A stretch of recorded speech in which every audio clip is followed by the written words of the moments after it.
Shalom Papa Mama dan adik-adik. Selamat datang di ibadah online Sekolah Minggu GBT Kristus Pengasih. Sebelum kita mulai, perhatikan panduan berikut ini ya. Mohon bimbingan Papa dan Mama selama adik-adik mengikuti ibadah secara online. Adik-adik siap dengan baju yang rapi dan sopan seperti sedang di gereja. Adik-adik dapat mengikuti instruksi kakak-kakak sekolah minggu dengan antusias. Adik-adik bebas berekspresi dalam memuji dan menyembah Tuhan. Selama mengikuti ibadah, adik-adik harus fokus dan tidak melakukan kegiatan yang lain. Hindari tiduran, jangan bermain, dan jangan sambil makan. Siapkan hati dan sikap yang terbaik untuk Tuhan Yesus. Selamat hari Minggu, selamat beribadah, Tuhan Yesus memberkati.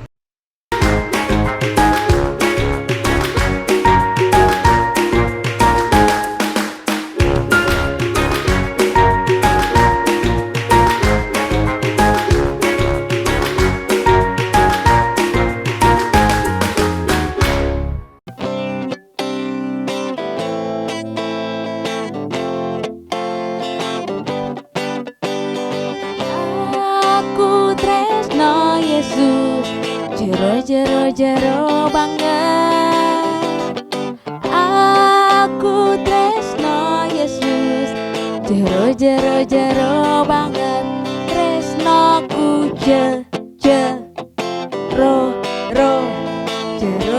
jero banget tresnoku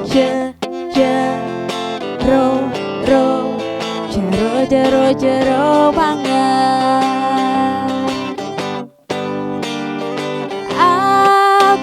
Tresno Yesus, jero banget. Aku tresno Yesus, jero banget. Tresnoku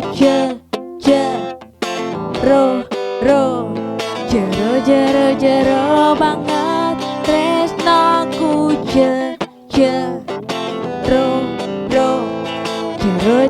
jero banget. Aku cinta Yesus dalam sungguh. Aku cinta Yesus dalam sungguh. Cintaku dalam sungguh.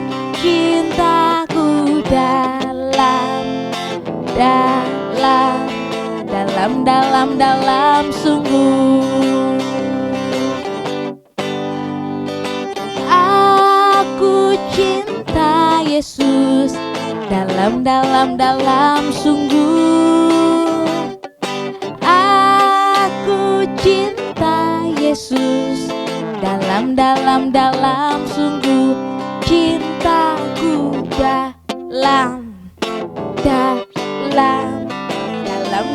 dalam sungguh. Cintaku dalam sungguh. Dalam sungguh.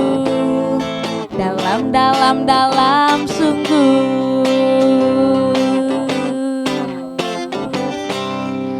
Hai, berjumpa kembali bersama kakak Yemima di ibadah online Sekolah Minggu.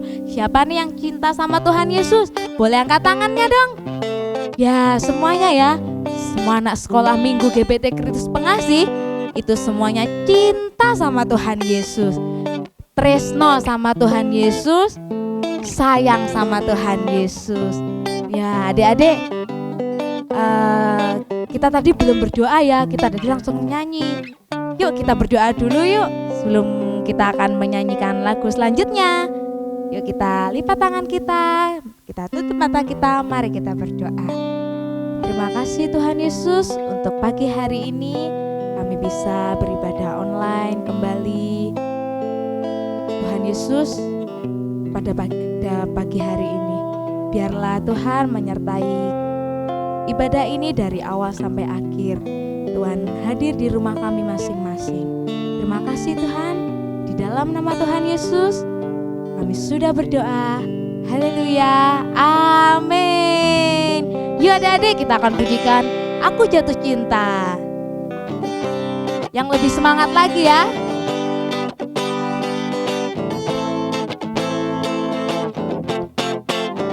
Tiap lembar hidup kami diwarnai dengan kasih Yesus. Hidup jadi penuh makna karena Kau selalu di sisiku. Bersamamu ku tak gentar menghadapi liku hidup ini. Di sayapmu ku berlindung dari segala mara bahaya. Aku jatuh cinta kepadamu Yesus, yang beri kekuatan kemenangan. Cinta dan kasih-Mu menjadi pelita dan terang dalam langkahku. Aku jatuh cinta kepadamu Yesus, yang selalu setia di pihakku. Di dalam tangan-Mu ku serahkan hidupku, saat ini dan selamanya. Sekali lagi ya. Tiap lembar hidup kami diwarnai dengan kasih Yesus. Hidup jadi penuh makna karena Kau selalu di sisiku. Bersamamu ku tak gentar, bersamamu ku tak gentar menghadapi liku hidup ini. Di sayap-Mu ku berlindung dari segala mara bahaya. Aku jatuh cinta kepadamu Yesus, yang berikan kekuatan kemenangan. Cinta dan kasih-Mu menjadi pelita dan terang dalam langkahku. Aku jatuh cinta kepadamu Yesus, yang selalu setia di pihakku. Di dalam tangan-Mu ku serahkan hidupku, saat ini dan selamanya. Aku jatuh cinta, aku jatuh cinta kepadamu Yesus, yang beri kekuatan kemenangan. Cinta dan kasih-Mu menjadi pelita dan terang dalam langkahku. Aku jatuh cinta kepadamu Yesus, yang selalu setia di pihakku. Di dalam tangan-Mu ku serahkan hidupku, saat ini dan selamanya. Saat ini dan selamanya. Saat ini dan selamanya. Aku jatuh cinta. Yeay. Kita semua anak-anak Tuhan yang jatuh cinta sama Tuhan. Yuk kita siapkan hati kita untuk menerima firman Tuhan. Kita mau pujikan, ku mau cinta Yesus selamanya. Biar selamanya kita tetap cinta sama Tuhan ya adik-adik. Yesus.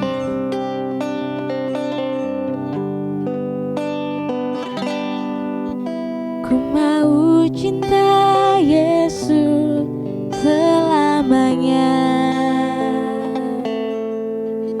Ku mau cinta Yesus selamanya. Meskipun badai silih berganti dalam hidupku, ku tetap cinta Yesus selamanya ya Aba. Ya Aba, Bapa, ini aku anakmu, layakkanlah seluruh hidupku. Ya Aba, Bapa, ini aku anakmu, pakailah sesuai dengan rencanamu. Ku mau cinta Yesus.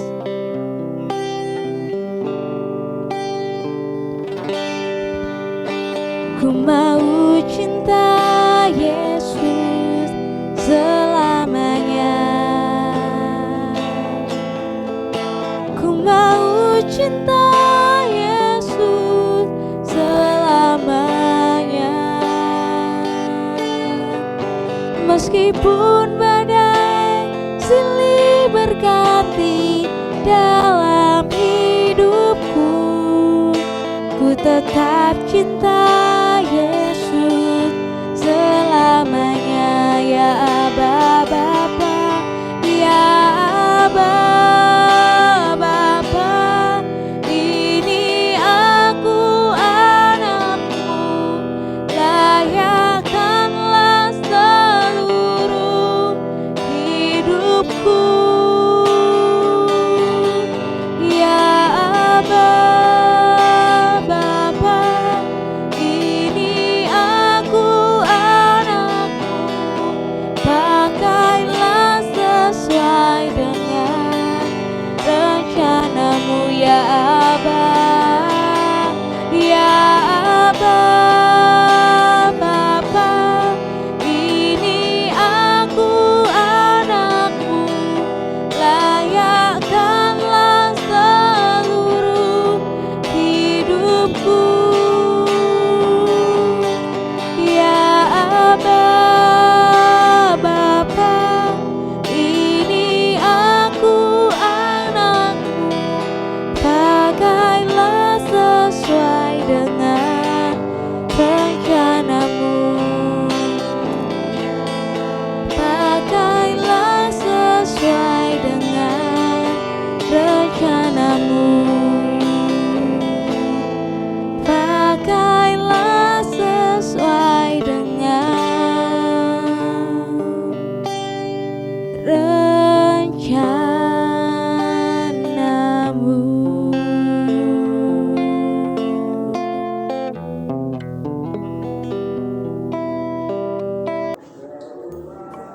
Shalom adik-adik yang ada di rumah. Bagaimana kabarnya dalam satu minggu ini? Apakah sehat selalu dan baik? Puji Tuhan, pasti dalam perlindungan Tuhan. Oke, kita langsung saja adik-adik. Mari kita persiapkan hati kita sebelum kita mendengarkan firman Tuhan. Mari kita berdoa. Bapa, kami ucap syukur pada hari ini kami boleh beribadah kembali. Kau sertai kepada kami awal, pertengahan hingga akhir.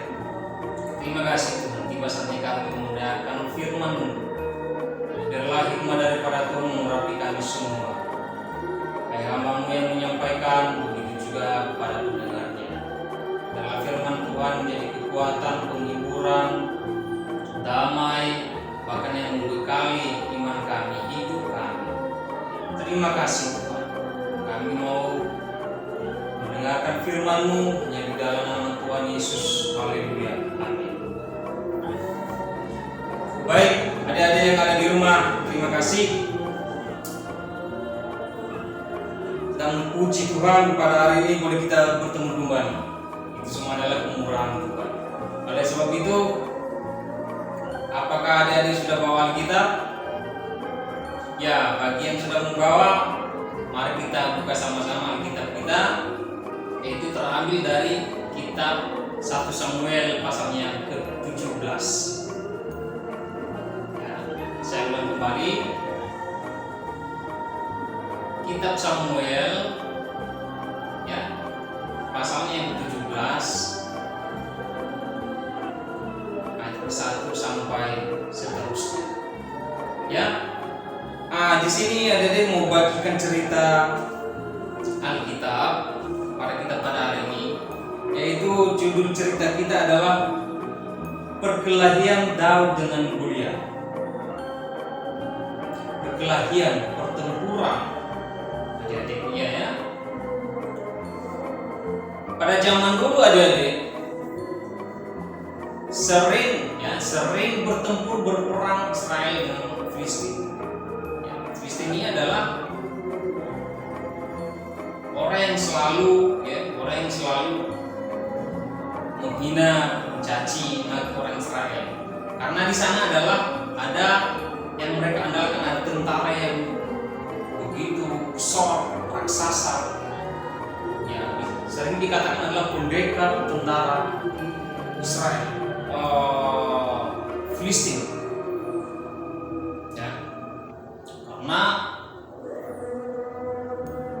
dengan tubuhnya yang besar dan tingginya kurang lebih 2,8 meter, tinggi sekali ya dia. Jadi mereka itu sikap mereka ada kesombongan ya ketika melihat orang Israel setiap berperang ya, karena mereka punya yang badannya raksasa, yaitu yang bernama Goliat ya. Nah pada saat itu tiap peperangan belum muncul yang namanya Daud, belum ada dia, karena Daud seorang yang masih kecil, masih muda. Siapakah Daud ini ya? Daud ini adalah anak seorang dari Efrata, dari Bethlehem Yehuda, yang bernama Isai. Isai itu adalah ayahnya Daud. Pekerjaan Daud sebelum ikut berperang yaitu mengembalakan domba ayamnya di Bethlehem. Nah, jadi pada saat itu keluarga Daud, mereka bersaudara ada 8. Tetapi yang lainnya kakaknya ikut berperang. Ya, tapi Daud tidak. Ya, dia membantu ayahnya pada saat itu. Nah, kemudian adik-adik, karena orang Filistin atau yang bernama Goliat ini bersikap sombong untuk merendahkan orang Israel, ya, sehingga di sana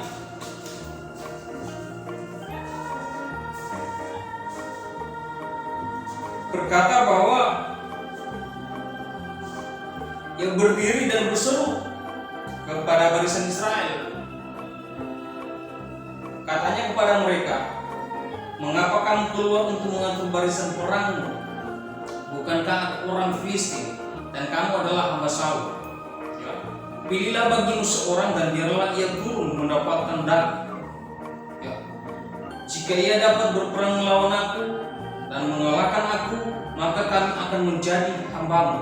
Tetapi jika aku dapat mengungguli ya dia dan mengalahkannya, maka kamu akan menjadi hamba kami dan takluk kepada kami. Ya. Pula kata orang Filistin itu, aku menantang hari ini barisan Israel. Berikanlah kepada aku seorang supaya kami berperang melawan seorang lawan seorang. Ya. Ketika Saul dan segenap Israel mendengar perkataan orang Filistin itu, maka cemaslah hati mereka dan sangat ketakutan. Adik-adik, itu sikap kesombongan orang Filistin itu yang bernama Goliat. Ya. Dia itu menantang minta seorang daripada Israel 1 lawan 1. Ya. Kesombongannya karena dia mengandalkan tubuhnya besar, tingginya tadi 2,8 meter kurang lebih. Ya. Sedangkan orang Israel kecil-kecil, dia itu kan berseru. Nah, Pada saat itu belum tiba dalam barisan peperangan, yaitu Daud belum. Nah, kemudian barulah berkata Isai, itu ayah Daud. Isai berkata kepada Daud, anaknya, ambillah untuk kakakmu berti gandum ini, seefah dan roti yang 10 ini. Bawalah cepat-cepat ke perkemahan pada kakak-kakakmu, dan bagilah sampaikan keju yang 10 ini kepada kepala pasukan 1000. Tengoklah apakah kakak-kakakmu selamat, dan bawalah pulang suatu tanda dari mereka. Saul dan mereka itu dan semua orang Israel di lembah terbangkit, tengah berperang melawan orang Filistin. Pada saat itu di lembah terbangkit. Ya. Berarti contohnya ada di sana itu orang Filistin, di sini orang Israel. Nah, jadi di tengah itu lembah. Ya. Nah. Lalu Daud pergi. Dia turuti apa yang diperintahkan oleh bapaknya. Pada saat itu belum perang, cuma melihat, kabarin, kemudian bawa makanan. Nah, itu aja deh. Kemudian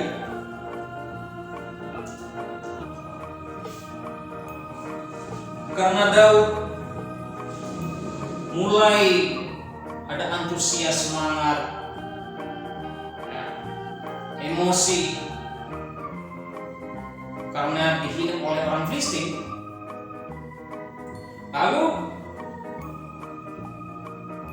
Daud mau ikut berperang juga melawan orang Filistin, melawan si Goliat yang besar badannya itu.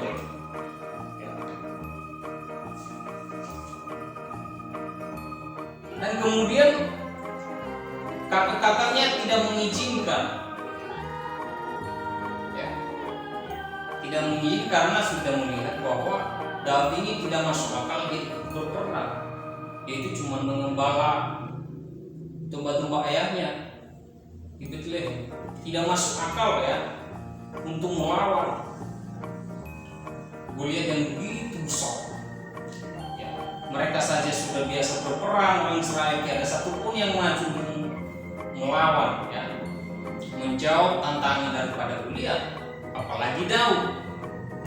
Nah, jadi ya. Tetapi karena Daud punya keyakinan iman, ya, karena dia punya keyakinan iman kepada Tuhan, ya, karena Tuhan yang beserta, maka mengambil suatu keputusan. Dia mau melawan Goliat. Ya, jadi luar biasa Daud adik-adik. Nah, kemudian di ayat 40, lalu Daud mengambil tongkatnya di tangannya. Nah, itu senjata Daud. Ya. Dan kemudian dipilihnya dari dasar sungai 5 batu yang licin, dan ditaruhnya dalam kantong gembala yang dibawanya, yaitu 4 batu-batu, sedang umbannya dipegangnya di tangannya. Demikianlah yang mendekati orang Filistin itu. Cuman senjata tongkat dan kemudian umban dan batu-batu. Dan dia maju mendekat orang Filistin itu. Pada sebelumnya sudah diberitahu bahwa supaya Daud kalau memang mau ikut berperang harus memakai perisai dan baju perang, tetapi tidak suka memakainya karena tidak biasa berperang memakai baju perang perisai, sehingga ditawarkan oleh Raja Saul pada saat itu. Maju, cuma senjata tongkat dan batu-batu yang dipilihnya dari sungai lembah itu dan umban, ya.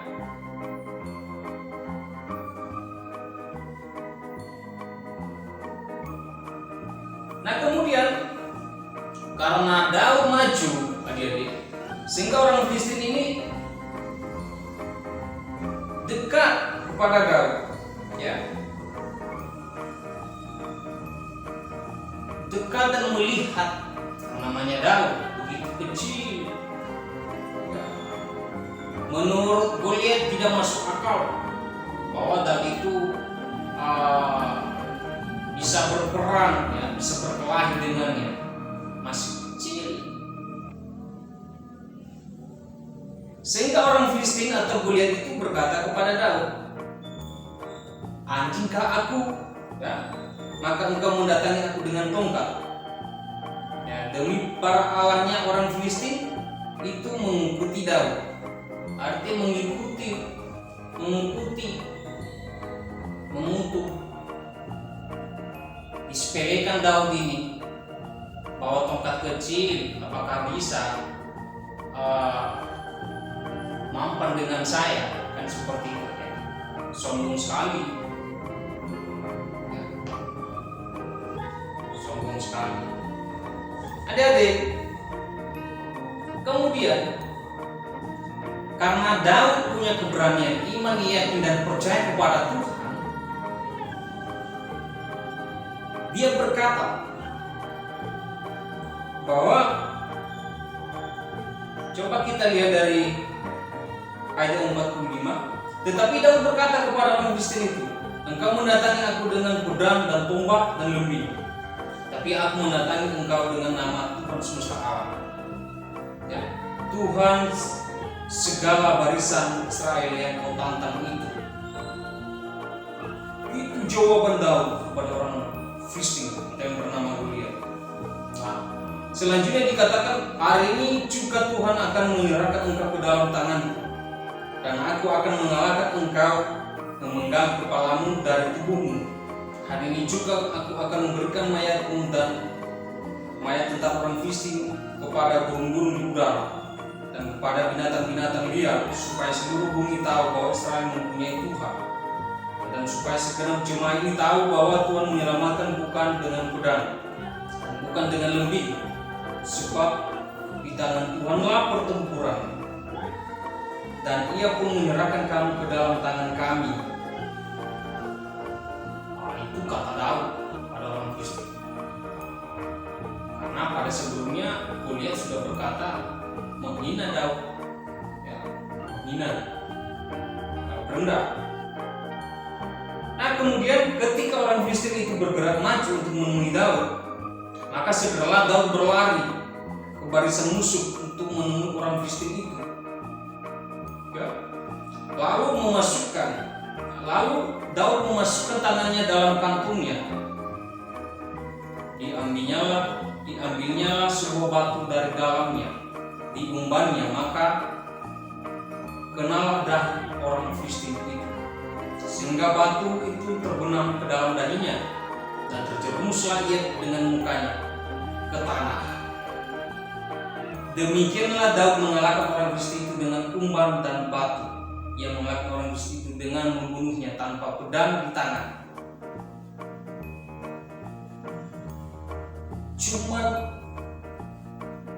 ya, umban dan batu. Jadi umban itu adalah ada sebuah tali sekitar, katakanlah kurang lebih 1 meter, ya, atau lebih, ya, itu contoh saja. Jadi tapi nanti di tengahnya ada kantung di tengahnya itu tempat batu, sehingga nanti kalau sudah itu sering pada zaman dulu itu sering dipakai alat perang juga, umban itu, ya. Jadi dikasih di tengahnya itu ada tempat kantungnya, sehingga nanti ujung sama ujung dipegang begini. Jadi nanti di tengahnya ini ada kantung, kemudian nanti diikat. Nah, jadi sehingga nanti sudah maksimal di umbannya, nah baru dilepaskan satu ujung sehingga terhentak di sana batu itu, menurut yang dimanapun yang dikehendaki. Itu alat berperang zaman dulu sering dipakai. Ya, demikian yang dipakai oleh Daud ini. Ya, senjata untuk mengalahkan Goliat. Nah, setelah kena dahi terbenam, jatuh terjerumus ke tanah, sehingga Daud lari, punya kesempatan tidak sadar, sehingga langsung dipotong kepala. Ya. Di sana terjadi kekalahan besar Filistin. Ya, cuma satu orang yang tumbuh adalah Goliat, semuanya kalah. Itulah kehebatan Tuhan. Ya, menyertai Daud. Daud berperang membawa nama Tuhan. Ya, dengan penuh keyakinan. Daud percaya bahwa jika Tuhan di pihaknya pasti mengalami kemenangan. Nah, ada yang ada di rumah, itu cerita perkelahian Daud, ya, bagaimana mengalahkan Goliat. Ya, adik-adik, sebagai renungan kepada kita pada hari ini, ya, kita belajar dari kisahnya Daud. Daud telah memberi contoh kepada kita bahwa jika kita membawa nama Tuhan dalam segala hal dalam kehidupan kita, pasti kita mengalami kemenangan. Ya. Jika Tuhan di pihak kita, pasti kita dibela oleh Tuhan. Ya. Nama Tuhan itu ada di berkuasa. Nama Tuhan Yesus berkuasa ketika kita meyakini dengan benar, dengan sungguh-sungguh, dan beriman ketika apapun, misalnya apapun kita alami, ketika memanggil nama Tuhan dengan sungguh-sungguh, pasti berkuasa. Ada deh, bisa besar dan sekuat apapun musuh kita, ya, jika Tuhan di pihak kita, pasti kita mengalami kemenangan.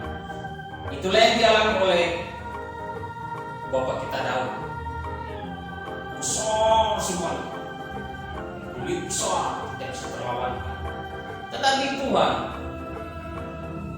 jika dia di pihak Daud, pasti menang. Karena Daud kemudian berkerendahan hati dalam peperangan, dalam segala hal, dia membawa nama Tuhan. Ya, demikian juga kepada kita. Ya, jika dalam segala hal, apapun yang kita alami, panggil nama Tuhan supaya dia berpihak kepada kita.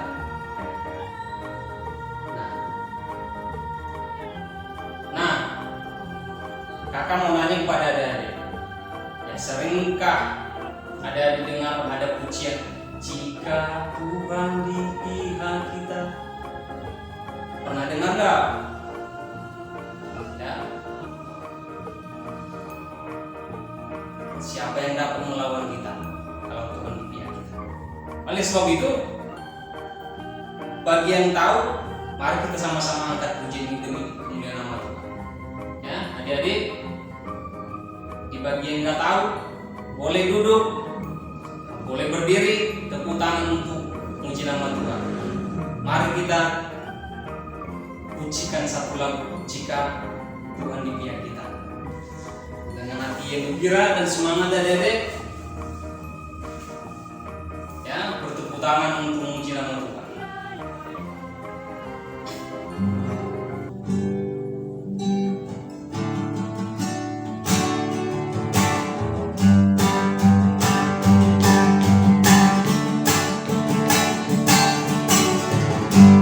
Lebih dari pemenang dalam segala perkara,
Engkau telah memberi contoh kepada kita bagaimana kita iman keyakinan selalu teguh, ya selalu berharap kepada Tuhan, mengandalkan Tuhan, dan selalu membawa namanya dalam segala sesuatu. Ya, makanya adik-adik kalau jika misalnya mengalami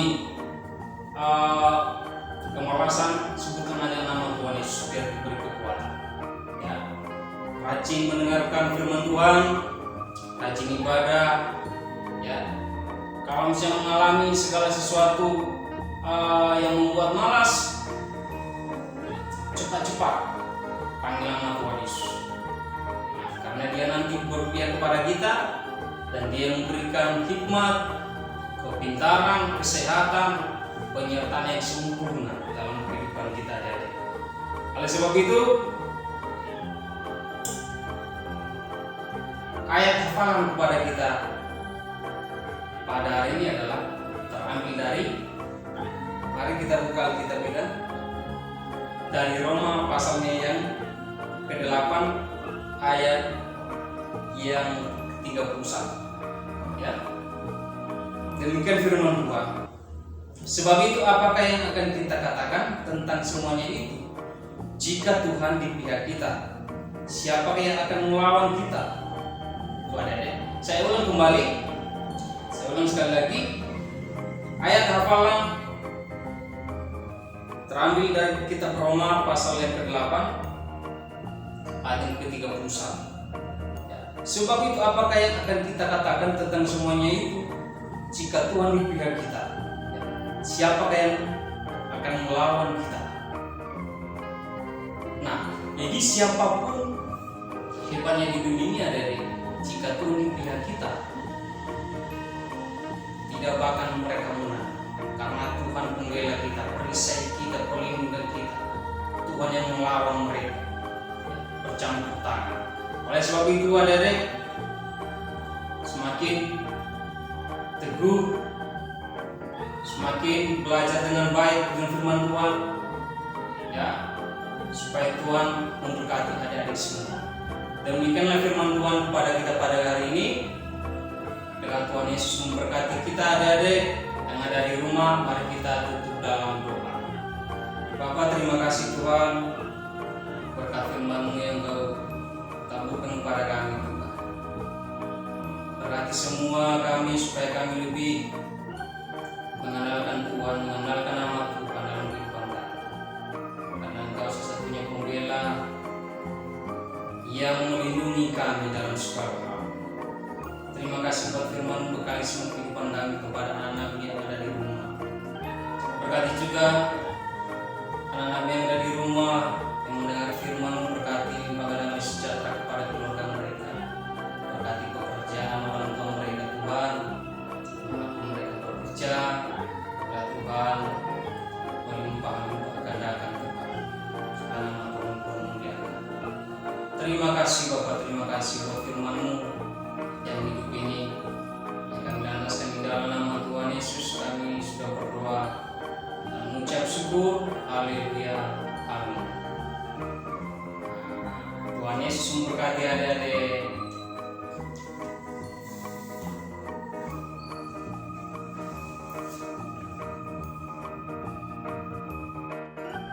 Adik-adik, kita sudah memuji dan mendengarkan firman Tuhan. Minggu depan kita bertemu lagi jam 10 pagi.